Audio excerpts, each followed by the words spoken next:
We do have breaking news at noon. A Lexington man has been released from prison 14 years after his wife's death. The Department of Public Advocacy confirms Donald Southworth was released yesterday. WKYT's Garrett Weimer is in the Alert Center with more on that case. Garrett? Well, Donald Southworth is now a free man because the Department of Corrections tells us he served out his sentence. He was released yesterday from the Eastern Kentucky Correctional Complex in West Liberty. Now, this stems from a case back in 2010. 44-year-old Umi Southworth was found naked and beaten behind her home on Meadowthorpe Avenue. 2 years later, a jury found her husband, Donald Southworth, guilty of murder, but the Kentucky Supreme Court overturned that conviction because of evidence they ruled was inadmissible.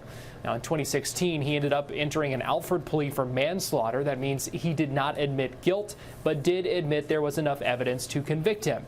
Southworth was sentenced to 15 years in prison, including time served. Now, we should note this case also sparked changes in how Lexington police handle cases like this. Officers on the scene presumed Umi Southworth was dead when they found her, so they did not call an ambulance. But 3 hours later, investigators discovered she was still alive.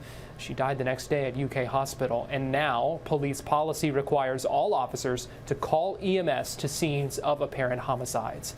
Live in the Alert Center, Garrett Weimer, WKYT.